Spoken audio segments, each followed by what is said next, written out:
literari, el primer que havia guanyat a la vida.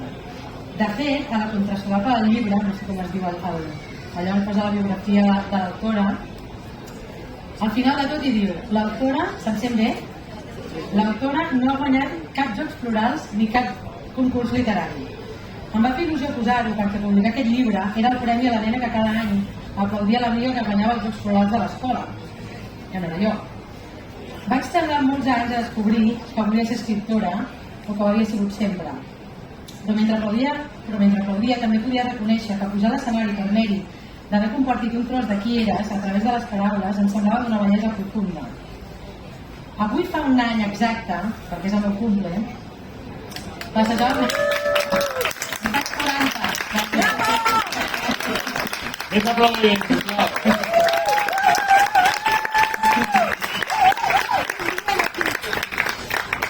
Doncs avui fa un any passejava per aquests carrerons fets de llibres amb l'alegria específica de quan tot encara ha de passar i quan tot encara és possible. Em semblava increïble, fins i tot impossible, que aquella història que havia començat a escriure a la taula d'un bar a només 2 minuts d'aquí s'havia convertit en un llibre en carn i ossos. De quan tot encara havia de passar, recordo una llibretera en especial. Vaig passar per aquí i li vaig dir, ostres, aquest llibre l'he escrit jo. Li vaig dir un d'ells de sorpresa, diu, va cridar, ets tu?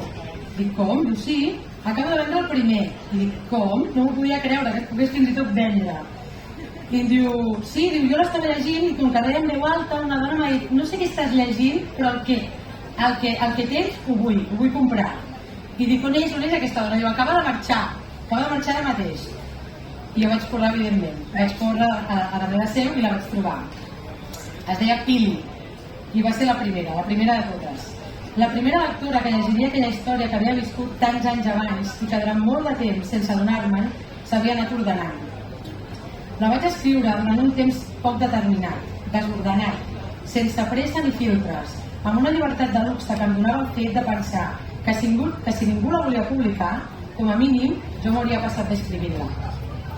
La Rita, la iaia, els Buckland, el John i la Six van créixer damunt de taules de bar des de la Barceloneta fins a Tòquio, passant per Atlanta, passant per Puigcerdà, passant per Atlanta i per París.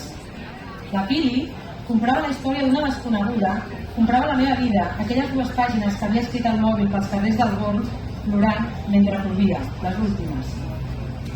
La Pili seria la primera d'aquest any estratosfèric, un any que m'ha portat a conèixer les lectores i els lectors que han estimat els personatges tant com jo, que han pujat a l'avió del Frank Sinatra fins a un prat de l'Havana, que s'han assegut a les taules dels sopars superintel·lectuals dels Buckland, que s'han elevat amb les calces de la iaia assecant-se al terrat dalt, que han plorat i han rigut als trens i als bars i han despertat a les seves parelles que intentaven conciliar el son, però que comentar un porc de peluix amb penis extensible era més important que dormir. Les lectores i lectors que quan han acabat les pàgines que vaig escriure pels carrers del Gorg mentre plovia han tancat aquesta història i l'han abraçada fort. I després d'això han fet el que explica per què jo avui sóc aquí rebent aquest premi. Recomanar les calces al sol, cridar-les i estimar-les. Fins i tot he conegut lectores que després de l'última pàgina han decidit deixar-ho tot i marxar a fer d'au pair.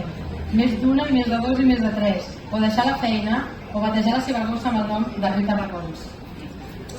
Aquest premi és gràcies a totes aquestes lectores que han agafat de la mà aquella boja il·lusionada que un dia es va asseure a aquell bar a 2 minuts d'aquí i va sentir-se lliure damunt del teclat.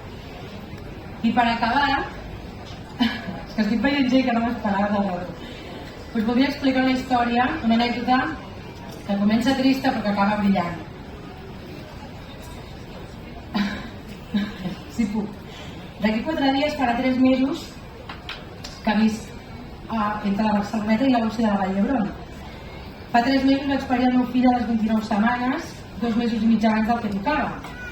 Spoiler, està tot bé, i com dèiem aquest matí, que per això he rebut tard, el grup ja huele a salida. Però us explico això perquè durant els primers dies la vida del grup no vam saber si evolucionaria bé. I durant aquells dies vaig conèixer la por com mai l'havia conegut. Vaig sentir que si queia en aquell pou, potser no podria sortir-ne mai més. Tenir la família i els amics a prop han sigut les mans que ens han mantingut ferms i lluny de caure.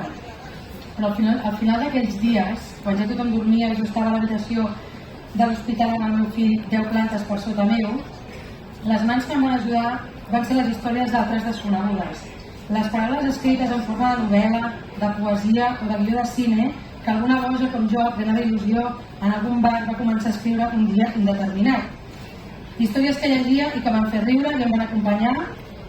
L'art em va salvar de caure del pou, l'art en forma de paraula, així que llarga vida a la literatura catalana.